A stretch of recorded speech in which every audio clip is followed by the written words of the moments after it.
Imagine this. The desert near Jaisalmer, May 8th, 2025. Dusk is settling.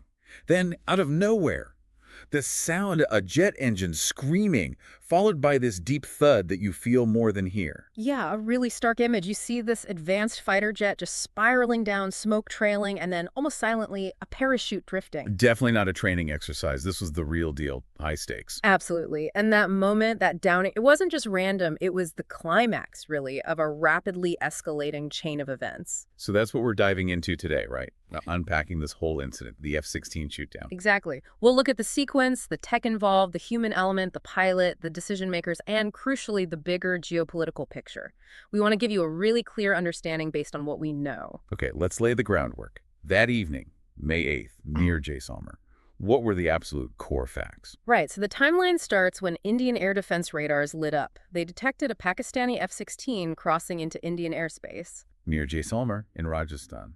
Correct. And this wasn't just a plane that lost its way. It was apparently part of a larger, coordinated Pakistani operation. A counterstrike. Yes, a counterstrike, involving not just that F-16, but also drones, missiles, targeting spots across Jammu and Kashmir, Punjab, Rajasthan, even Gujarat. It was a wide-ranging response. And what were they responding to? There must have been a trigger just before this. There was. The day before, May 7th, India had launched its own strikes, codenamed Operation Sindoor. Operation Sindoor. They used missiles to hit 9 sites in Pakistan's Punjab province and also in Pakistan-administered Kashmir.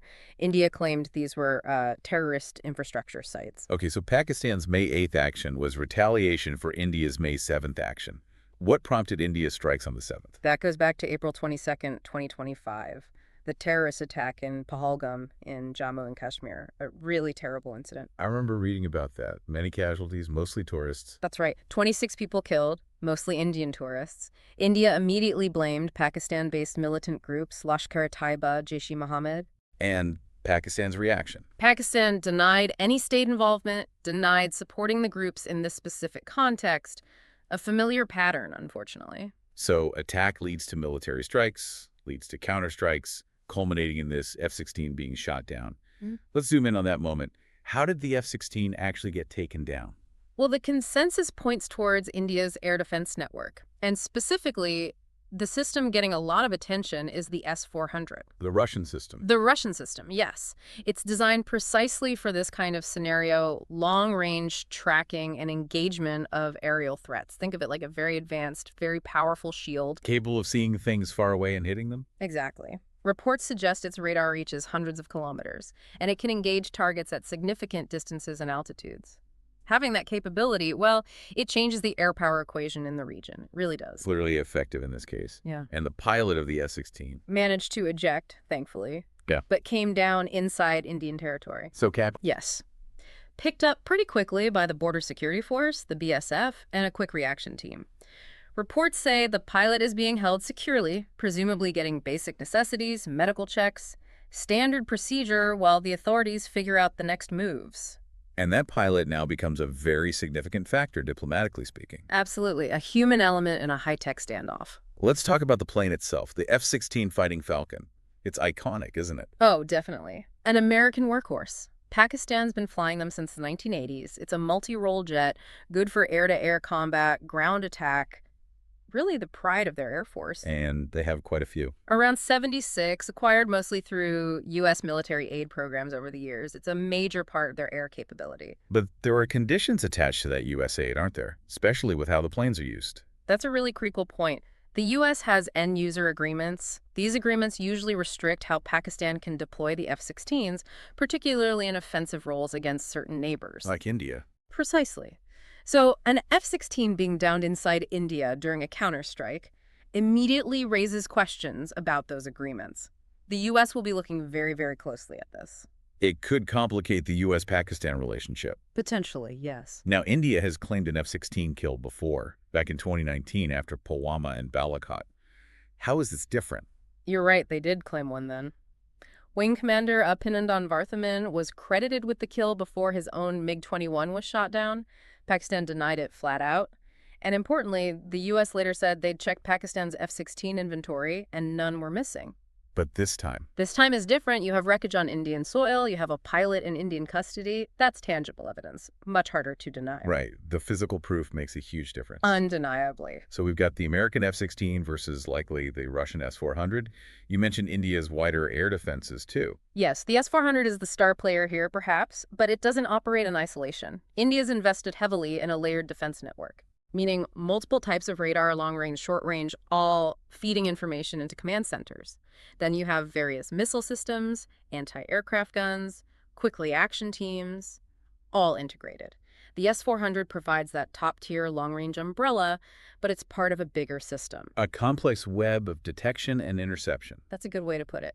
And for Pakistan, losing an F-16. How significant is that? They fly other jets, too, right? JS-17, some Chinese models. They do. Their fleet is a mix. The JF-17 Thunder, developed with China, is numerous.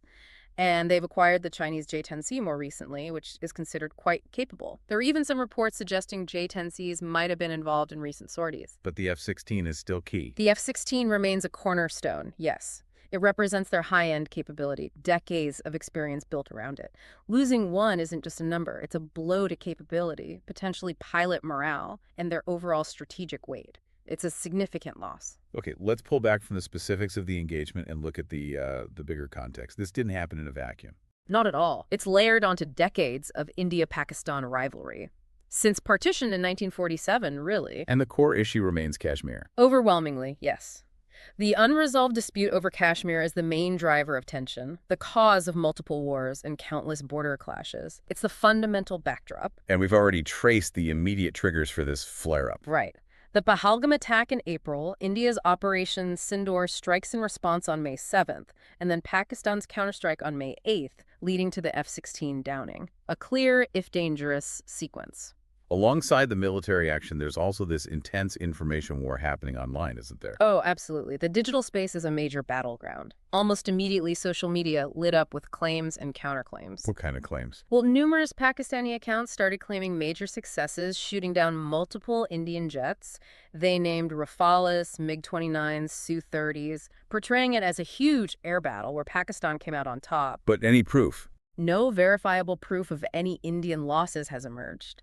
A lot of the videos and photos shared were quickly shown to be old, unrelated, or even in one case, footage of a Pakistani plane that had crashed during training, mislabeled as Indian. So misinformation running rampant. Rampant. And on the Indian side, too, you saw unverified clips claiming to show the F-16 being hit, which actually turned out to be footage from an Indian Su-30 crash last year. It just highlights how careful you have to be, doesn't it? Sifting fact from fiction in the heat of the moment. Critically important, misinformation just fuels the fire. As things stand, the only confirmed loss is the one Pakistani F-16.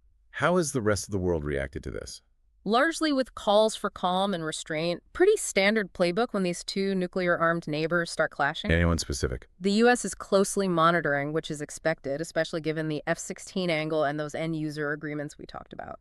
Their assessment could have diplomatic consequences for Pakistan. China, Pakistan's ally, has been relatively quiet publicly on this specific incident. And Russia. They made the S-400. They're likely watching with, let's say, satisfaction. Seeing their system apparently perform well against a capable Western fighter jet. That's good marketing, isn't it? The UN, of course, has also urged de-escalation and dialogue. If you just compare the two air forces on paper, how do they stack up? India has a significantly larger air force. More planes, more variety Rafales, Su-30s, MiG-29s, the domestic Tejas fighter. Pakistan's fleet is smaller, but fields capable jets like the F-16s, JF-17s, and those newer J-10Cs. So India has the numbers. Numbers, and arguably a technological edge in some areas, like with the S-400 air defense. India's defense budget is also much larger. But as this incident shows, tech advantages don't guarantee immunity. Tactics, training, maybe even luck all play a part. It feels like there's a lot of political maneuvering wrapped up in this, too. Absolutely. For India, under Prime Minister Modi, the assertive actions fit a pattern of projecting strength, which often plays well domestically. And in Pakistan. Prime Minister Sharif's government is under immense pressure, too. They can't afford to look weak, especially with ongoing economic troubles. National pride is a powerful force. And the big powers are watching carefully. The U.S. is trying to balance its relationships with both. China has its own strategic interests tied to Pakistan and the region. It's a complex geopolitical chessboard. We've talked tech, politics, history, but we mustn't forget the human cost. Critically important. Beyond the down jet and the captured pilot, remember the strikes and shelling that preceded this? There were reports of casualties on both sides in border areas. Real lives affected. Real lives, real fear, people living near the border, people in Kashmir.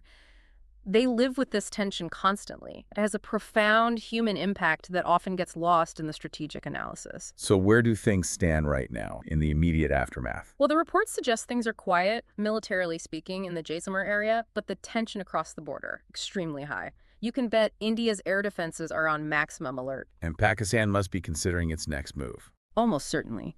Losing an F-16 and having a pilot captured, that requires some kind of response, politically or militarily. The question is, what kind? What are the possibilities? Pakistan could retaliate further, maybe more drone or missile strikes, maybe asymmetric tactics. Or they could focus on diplomatic channels, international pressure. India, meanwhile, needs to look strong, but avoid pushing things towards all-out war. It's a very fine line. A dangerous balancing act. Extremely. Miscalculation is a constant risk. Is diplomacy even possible in this climate? It's the only real path forward, but it's tough.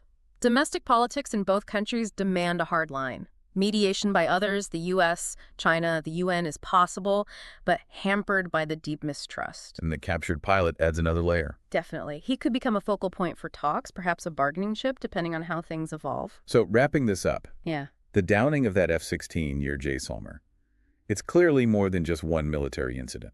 Much more. It's a flashpoint that brings everything together.